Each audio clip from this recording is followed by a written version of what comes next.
In 2008, after a 19-year absence, a now older Indiana Jones returns in Indiana Jones and the Kingdom of the Crystal Skull. But the big question is, did we really need a new Indiana Jones movie? Did the previous 3 movies wrap everything up perfectly and should have just been left alone? Or was it a great cinematic experience, where we got yet another Indiana Jones adventurous hurrah? Harrison Ford returns yet again, looking astonishing for his 65 years of age, where this time he's up against the Soviets, who are after a mystical crystal skull, in order to wage psychic warfare. Something, Indiana Jones has a son called Mutt, something, nuking a fridge, oh, and aliens. Yep, this Indiana Jones adventure has aliens, creating one truly polarizing Indiana Jones movie.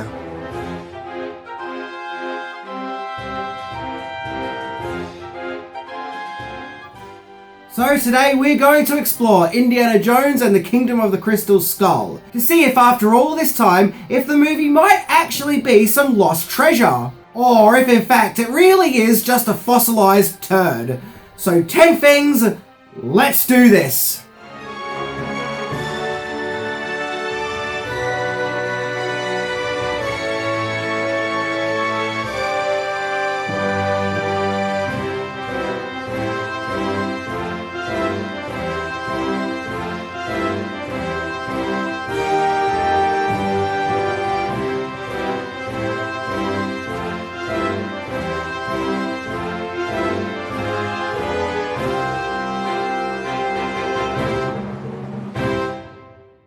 Number 10, a 4th Indiana Jones movie came to be because of the Young Indiana Jones TV series.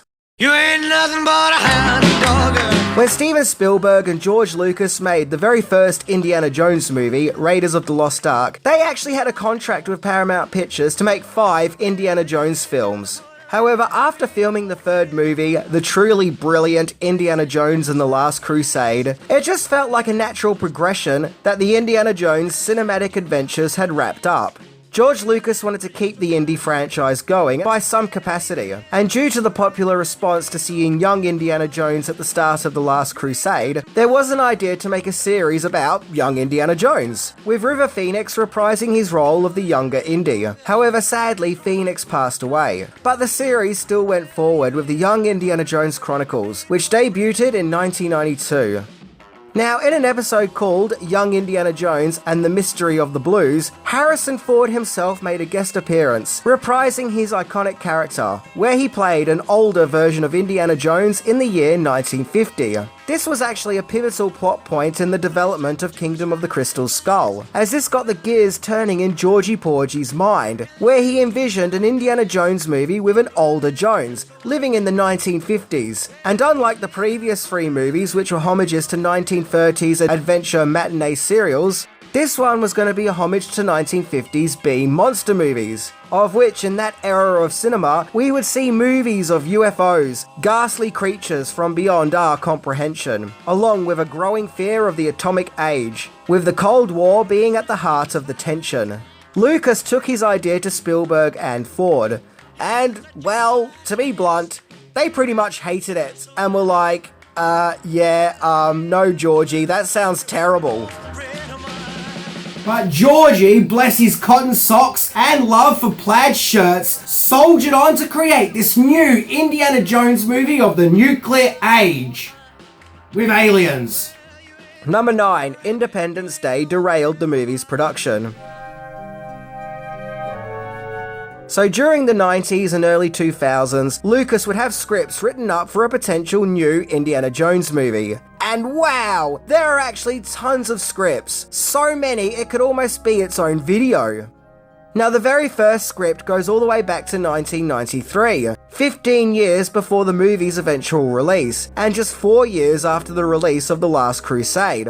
The script was written by Jeb Stewart, who previously wrote Die Hard and The Fugitive, but this script didn't go forward. Jeffrey Boehm, who wrote the amazing script for Indiana Jones and the Last Crusade, was then brought in to write another script. Well, to be precise, he wrote 3 scripts. However, in 1996, due to the script's nature of featuring aliens and spaceships, the project was shelved as Independence Day came out and, well, it was a huge hit. And after that, it was felt that no other alien invasion movie could compete with Independence Day. And apparently this is what led to Lucas to now focusing on making his Star Wars prequels instead. And seemingly, Indiana Jones 4 was dead in the water. Just like a fridge laying around in the desert, it had been nuked. Well, for the time being anyway. Number 8, bringing the band back together. So it's here that we get to the year 2000, and suddenly Spielberg and Ford and several other key players in the franchise start to get nostalgic for Indiana Jones. Both Spielberg and Ford started to warm up to the idea of getting out the bullwhip and fedora for one last adventure. Spielberg in particular wanted to return to his more light-hearted, innocent days of filmmaking, after making some pretty gloomy, heavy movies with some pretty intense subject matter, like AI, Artificial Intelligence, Minority Report, War of the Worlds, and Munich. And well, I guess lucky for them, depending on how you want to look at it, they had George Lucas around and his plot which featured aliens, which he insisted they go back to using when the production got back on track. Yeah, he was just not going to let that go. It's like he made up his mind and wanted to see aliens in this movie, and damn it, we were going to see aliens in this movie, whether we like it or not. Even Spielberg was like, come on man, I've already directed several alien movies, namely Close Encounters, E.T., and the as-mentioned War of the Worlds. But George pulled the old, oh that's okay, they're not really aliens card, by insisting that these weren't aliens, but interdimensional beings. In other words, they were aliens. Now, to be fair, aliens can often be associated with archaeology, and it makes sense given that the movie's setting was the 1950s, a time of alien and flying saucer movies, not to mention the Roswell incident. It was Lucas's idea to also incorporate the Crystal Skull into the story, which once again is a real mythology, often associated with supernatural powers, as well as giving people supernatural abilities like making them psychic. In fact, this movie was my introduction to the Crystal Skull mythology. So the use of Soviets and aliens and the Crystal Skull, it all makes sense, and it is all part of that era. But maybe it shouldn't have been an Indiana Jones movie. Make a different movie, call it something else. Maybe. And so now, this 4th Indiana Jones movie got back on track and got the green light. For better or worse. Number 7. Scripts, and more scripts. So the original idea was for Indiana Jones and the Kingdom of the Crystal Skull to have a 2002 release. In fact, I can remember reading about it at the time, and there was lots of talks and whispers that a new indie movie was finally in the works. M. Night Shyamalan was hired to work on the script. At the time, he had great success with The Sixth Sense and Signs, but he found the process to be very overwhelming, and also felt that he just wasn't communicating with Lucas, Spielberg and Ford, so he dropped out. The Shawshank Redemption and Green Mile director Frank Darabont was then hired to write a new script, which he did. Spielberg liked this script and felt that it was good to go. However, there were elements of the script that just weren't working for George Lucas. Then Rush Hour 2 and 3 writer Jeff Nathanson was also brought on board to write a script, and he would go on to work on a few drafts. Then finally in 2005, David Koepp was brought in to revise the script. Koepp had a brilliant track record, writing the scripts for many great movies like Jurassic Park, Mission Impossible and Spider-Man. Then finally, the script as it was presented in the film was complete. Koepp got sole screenwriting credits, but from what I've read, it seems that the script for Indiana Jones and the Kingdom of the Crystal Skull was like an amalgamation of ideas put together by other people who were coming and going and working on the script, even going as far back to the early 90s. Number 6. A nuking fridge to an offspring kid. So during the development of Kingdom of the Crystal Skull, there were many ideas floating about the place as to potential plot elements. At one stage, Henry Jones Sr. was to return, with a huge plot of the movie being about Indiana Jones getting married, with Henry worrying for his son and making sure that he's happy with where his life has taken him. Ultimately, Sean Connery was written out of the movie, as he was enjoying his retirement too much. Although, I like to think that he was reading the script and got to the part with the monkeys and was like, "What is this shit?" John Rhys Davies was also offered to return as Sulla, but he too turned the part down. So Henry Jones Sr. was killed off screen in between movies. And so I'm guessing it was Indiana Jones's father not returning that led to the idea of Indiana Jones having a kid, which leads us to Mutt. However, originally Indiana Jones had a daughter, a 13-year-old daughter to be precise, but Spielberg found this revelation to be too similar to Malcolm's daughter from the Lost World Jurassic Park. And so the character was changed to a 1950s greaser, with the character being given a look that resembles Marlon Brando from The Wild One. Now, the original villain of the piece was to be an ex-Nazi who was hunting Indy down, which makes sense as they were a constant foil for Indy in the original trilogy. However, since directing Schindler's List, Spielberg was kind of done with Nazis, or at least done with showing them in a more comedic, goofy light, giving the serious nature of what they were responsible for. So naturally, given the movie's time setting and the ideological tensions of the time, the Soviets were made into the new villains of the piece, namely the sword-wielding, bob-cut-rocking Irina Spalko. The script in particular explores characters trying to gain magical psychic powers, of which psychic warfare was apparently something that Stalin was interested in. Then we get to the famous Nuke the Fridge scene, where Indy survives an atomic blast by way of 1950s lead-lined fridge. A wacky and often controversial scene that coined the term nuking the fridge, which has kind of become a new term for jumping the shark. I can remember watching this scene for the very first time, and thinking that this kind of feels familiar. That's because I remember watching the Back to the Future DVD documentary where it was explained that in the original script for Back to the Future, Marty McFly returns back to 1985 by sealing himself inside a fridge during a nuclear test explosion. So yes, this scene of Indy riding a nuclear blast by way of fridge actually goes all the way back to the Future, of which director Steven Spielberg was also a part of.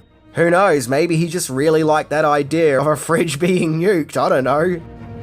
But to be honest, it actually didn't really bug me all that much. I mean, yeah, it is really silly, but I actually found that scene to be kind of fun. However though, it is kind of weird that Indiana Jones's fridge is the only thing that survives. I mean, if the fridge really is that resistant, shouldn't there be fridges from the sky being dumped all over the place? Number 5. Potential titles.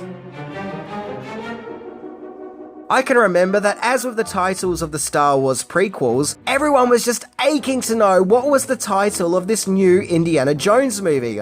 The speculation and guessing, as well as the rumours, were huge.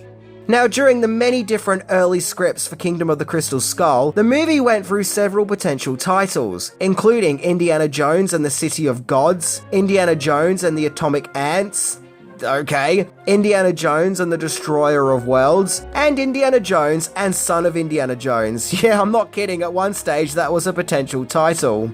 I think the most infamous potential title was Indiana Jones and the Saucer Men from Mars, which I think was Lucas's preferred title. At one stage, Spielberg wanted to call the movie Indiana Jones and the Mysterians, despite the fact the word Mysterians is never mentioned in the movie. Well, not the final film anyway. Finally, when it came to the title, it was decided to focus on the Crystal Skull element as well as the ancient kingdom that we see at the end, to which we ended up getting the whopping mouthful title of Indiana Jones and the Kingdom of the Crystal Skull. I can remember learning of the title and just finding it sort of, well, I guess overcomplicated and really overstuffed, and that this title just didn't need to be so overly complicated. I mean, think about it. We've got Indiana Jones, a crystal, a skull, a kingdom, and I needed aspirin. I swear I got that from a magazine somewhere. Look, I don't think it's really a big deal, but I do think they could have simplified it. Maybe call it, say, Indiana Jones and the Crystal Skull. Boom, there's your title. Or Indiana Jones and the Skull Kingdom. Once again, a much better title. It almost feels like Spielberg and Lucas were at loggerheads with each other, and that Spielberg wanted the title to reflect the Crystal Skull, whereas Lucas wanted the title to reflect the kingdom at the end. So they had to compromise and deliver both. Number 4. Indiana Jones and the cast of the Crystal Skull. So when it came to the cast, without a doubt Harrison Ford was the main driving force for the movie. Without him, there would be no movie. And wow, he looks great for 65. Despite being a little greyer and having a few more wrinkles, there are moments where we see him running around in his Indiana Jones hat, and it looks like a scene that could have been taken out from any of the previous 3 Indiana Jones movies. In some scenes, it looks like he's barely aged since Raiders of the Lost Ark, or at least he's aged very well. On the flip side of that coin, I'm glad that they kept his grey hair, and didn't try to make him look exactly how he looked in the previous movies. Once again, this is meant to be a more seasoned Indiana Jones. Ford led a strict regime of diet and exercise while making the movie, and he also did a great deal of his own stunts. Now, I can't confirm if this is true, but I remember reading a movie magazine at the time, and they wanted to give Indiana Jones a CGI whip, but Harrison Ford refused and insisted that he'll be cracking a real whip. Cate Blanchett, who played the movie's big bad, the Soviet Spalko, Spielberg apparently really enjoyed working with Blanchett, and at that time he even said that she was his favourite Indiana Jones villain. And Blanchett moulded her character after the villainess Rosa Klebb from the Bond film From Russia with Love. British actor Ray Winstone played the cunning and crafty Mac, who seems to always be able to double-cross Indiana Jones. Like, I get it, he's playing a slimy guy, but I'm not entirely a big fan of some of his dialogue. Like screaming out, "You don't know him," over and over again to the Soviet soldier who was playing chicken with Indiana Jones. Yeah, look, I just found that to be incredibly cheesy. The character was designed to be a hybrid of Sulla and Belloc, which is an interesting combination.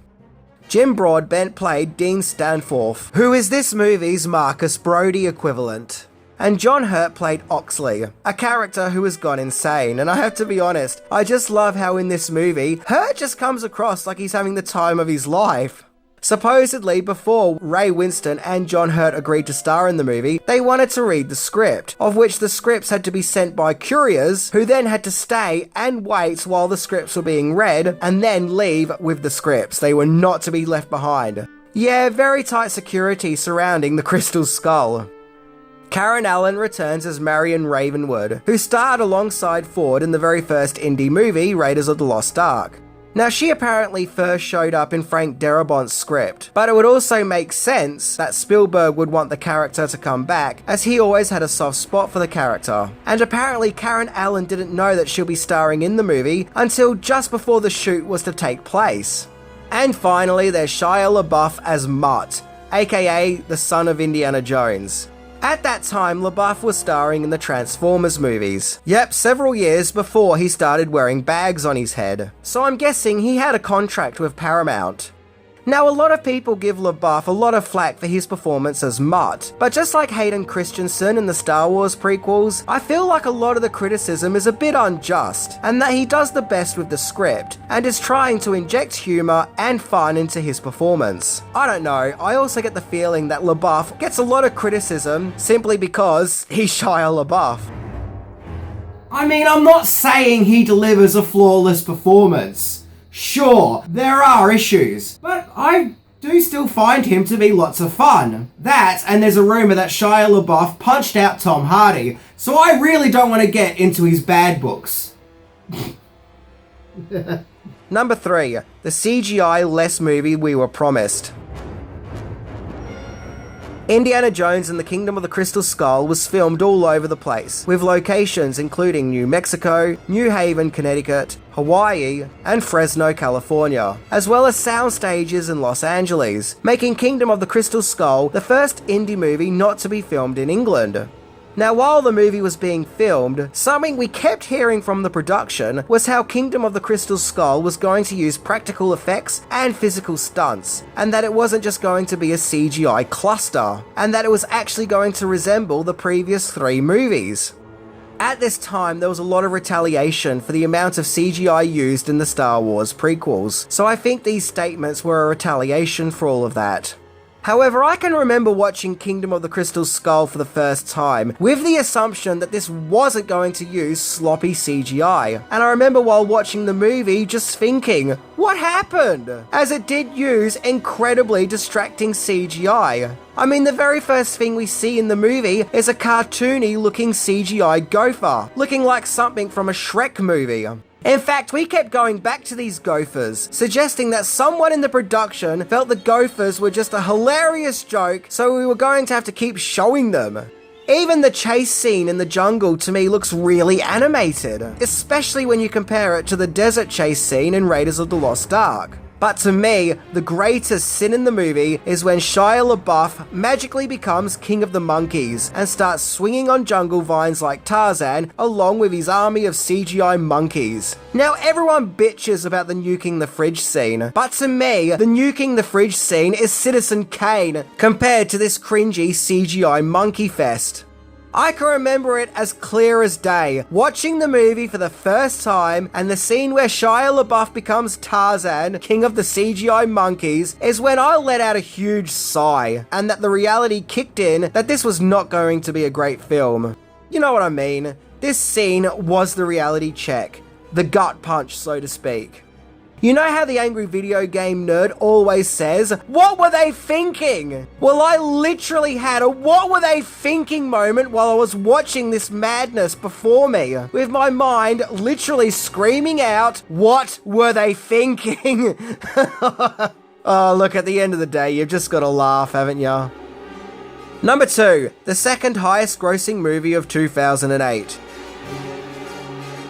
Indiana Jones and the Kingdom of the Crystal Skull may be many things. It also may be not many things. But one thing it definitely wasn't was unsuccessful, as it made over $790 million on a $185 million budget. So Spielberg and Lucas were going to enjoy a nice celebrationary barbecue that year. It became the second highest grossing movie of 2008, beaten only by The Dark Knight. Yep, Kingdom of the Crystal Skull was so unstoppable, only Heath Ledger's Joker could stop it. And also keep in mind that that year, Kingdom of the Crystal Skull was also up against other big franchise movies, like the Quantum of whatever it's called again, that really boring X-Files movie, and Iron Man, and the Sex and the City movie. Funny enough, the movie that came out in the third place that year was Kung Fu Panda, which, okay, I find really random. It actually got pretty good reviews from critics, who actually gave the movie lots of praise, and found it to be a fun return of everyone's favourite movie archaeologist. Writer David Coep claimed that despite some of its criticisms, the movie was very popular among families. And yeah, I'll agree with that. It is a very safe movie for families to go and see. Kingdom of the Crystal Skull was seen by many as a fun return to form for Harrison Ford, with him joyfully coming back as this hero that touched many of our hearts. However, the audience wasn't really happy, and despite its many accolades, it did still win a Razzie for Worst Sequel. But oh boy, discussing the fan reaction to Indiana Jones and the Kingdom of the Crystal Skull is like opening up another can of worms. So buckle up. Number 1, Legacy of the Crystal Skull. Not too long after its release, Kingdom of the Crystal Skull became the stuff of infamy, something that the fans clearly rejected and would often mock and ridicule. In fact, just 5 months after the release of Indiana Jones and the Kingdom of the Crystal Skull, the controversial South Park episode was broadcast, where the characters are comically left traumatized after watching Kingdom of the Crystal Skull. And the show depicts Spielberg and Lucas as sinister ghouls who are assaulting the character of Indiana Jones, Deliverance style. One of the brilliant things about the episode is the multiple ways you can interpret it. You can either see it as a mockery of the fan outrage of the movie, or see it as South Park just straight up saying, yeah, the movie was really bad, or maybe even both. From my own memory, I think a lot of fans were angry. There was this collective feeling of George Lucas screwed up Star Wars with the prequels, and now he screwed up Indiana Jones too. Although I don't know why George Lucas got all the blame, but then again, don't forget that this was the time of that documentary movie, The People vs. George Lucas. I can also remember a few years later, one of my friends putting up a Facebook status saying, "Oh yay, Indiana Jones is on TV, how exciting!" And then underneath in the comments section, she wrote, "Don't worry, false alarm, it's Indiana Jones and the Kingdom of the Crystal Skull," which I found really funny, but also kind of an example of where the fans were at with this movie. So Kingdom of the Crystal Skull has definitely become that drunk relative in the series that no one likes, but you still have to invite them to family events simply because they exist and are part of the family. It's like the first three are seen as a perfect trilogy, and then the fourth one is just the unwanted Happy Days reunion special that no one wanted, of which there is no escape. It is now canon. To be honest, I think the movie had already annoyed some fans before they even saw it, especially after the reveal that it was going to feature aliens, with it being felt that aliens have no place in an Indiana Jones movie. Even Shia LaBeouf himself offered his opinion on the movie's failings, and he basically blamed himself, where he said, quote, "You get to monkey swinging and things like that, and you can blame it on the writer, and you can blame it on Steven, but it's the actor's job to make it come alive and to make it work, and I couldn't do it, so that's my fault. Simple." End quote. Now yes, Kingdom of the Crystal Skull does have many problems, but to me, Shia LaBeouf is the least of the problems.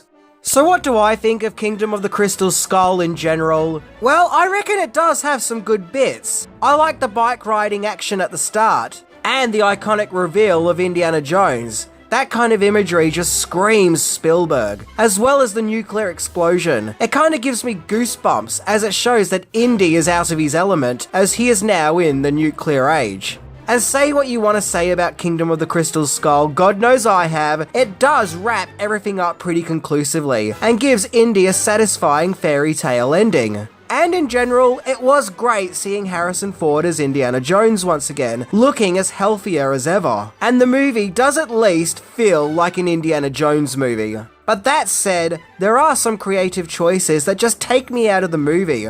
And whenever I watch this movie, by the time I get to the movie's third act, I always find that I've really lost interest and kind of had enough of it. But that's just me. Regardless though, it is just a movie, and will always have the original trilogy, so I'm not gonna get angry or let it ruin my day or anything like that. In my own personal indie universe, there is only those first three movies, so I'm pretty happy and content with that. That said though, I do know that the Kingdom of the Crystal Skull has developed more of a cult following in recent years, with a new appreciation of fans who claim it to be just a fun, misunderstood movie. Some even claim it to be better than Temple of Doom.